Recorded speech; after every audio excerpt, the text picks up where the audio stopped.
राजू और गांव के लोग मिलकर सुबह से शाम तक कुआं खोदते हैं। चलो अब बस करो, गांव के सभी लोग थक चुके हैं और अंधेरा भी हो चुका है। वैसे भी एक ही दिन में कुआं खोदकर पानी नहीं मिलेगा, हमको मेहनत करना पड़ेगी। सब गांव वाले बहुत खुश थे। अब हर गांव वाले के दिल में एक उम्मीद थी कि पानी मिल जाएगा।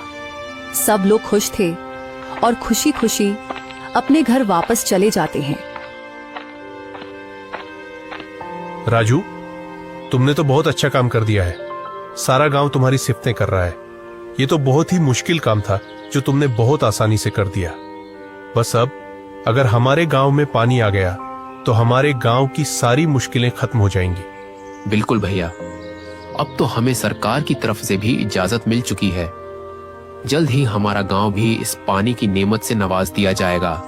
जब गांव के सभी लोग सो जाते हैं तो गांव का सरपंच अपने कुछ आदमी भेजकर वो कुआं जो कि गांव वालों ने बहुत मेहनत से खोदा था उसको वापस भरवा देता है। अरे राजू, जल्दी बाहर निकलो, आओ मेरे साथ देखो, हमारी सारी मेहनत जाया हो गई। किसी ने कुआं फिर से भर दिया है। क्या हुआ बलिया, सुबह सुबह इतना शोर क्यों मचाया हुआ है? और क्या बोल रहे हो? मुझे समझ नहीं आई तुम्हारी। राजू, जो हमने कल पूरा दिन लगाकर कुआं खोदा था, किसी ने रातों रात उसको फिर से भर दिया है। चलो आओ मेरे साथ, मैं दिखाता हूँ। ये क्या बोल रहे हो? ऐसा कैसे हो सकता है? और हमारे गांव का कोई आदमी ऐसा क्यों करेगा? आखिर पानी तो सबकी जरूरत है। गांव के सभी लोग वहां पर इकट्ठा हो जाते हैं।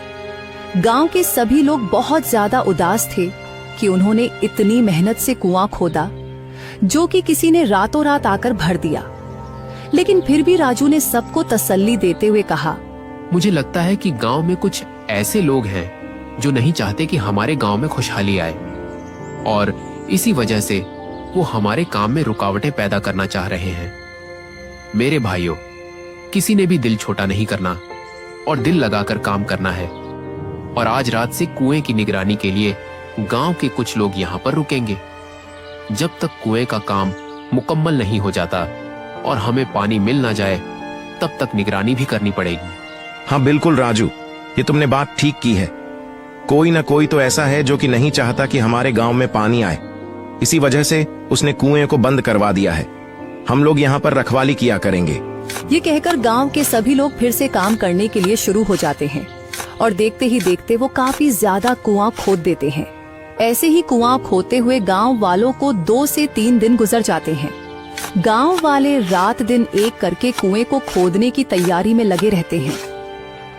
एक दिन रात को राजू का एक दोस्त राजू के पास आता है और आकर कहता है, राजू, मैंने सुना है कि स्वर्णा के माता पिता उसकी शादी करवा रहे हैं और स्वर्णा उससे शादी करना नहीं चाहती, क्योंकि अब तो सबको पता है कि हमारे गांव में भी पानी आ जाएगा। तो मैं चाहता हूं कि तुम जाकर स्वर्णा के माता पिता से कुछ दिन का टाइम मांगो, और मुझे उम्मीद है कि हम जल्द ही अपने गांव में भी पानी ले आएंगे। हाँ बिल्कुल ठीक कह रहे हो तुम। मैं सुबह ही उनके घर जाता हूँ और जाकर कुछ दिन का टाइम मांगता हूँ। स्वर्णा तो मेरे लिए इंतजार कर सकती है, लेकिन उसके माँ बाप, उनको मनाना पड़ेगा।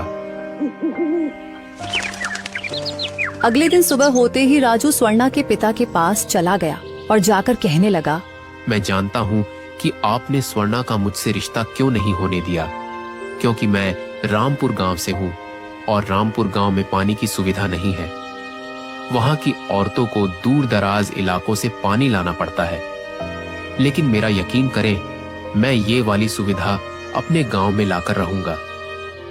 आप स्वर्णा का रिश्ता किसी और जगह पर न करें, बल्कि कुछ टाइम मुझे दें।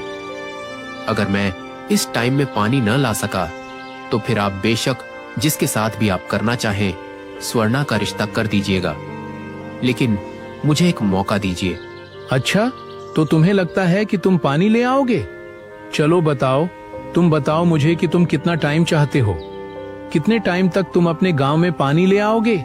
मुझे सिर्फ 15 दिन का टाइम दे दीजिए।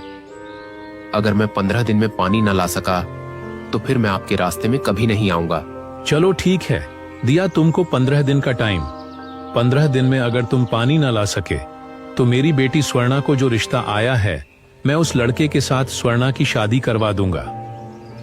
एक तरफ जहां सारा गांव पानी हासिल करने के लिए कोशिशें कर रहा था, वहीं दूसरी तरफ गांव का सरपंच राजू से जलन महसूस कर रहा था और गांव वालों को किसी न किसी तरह से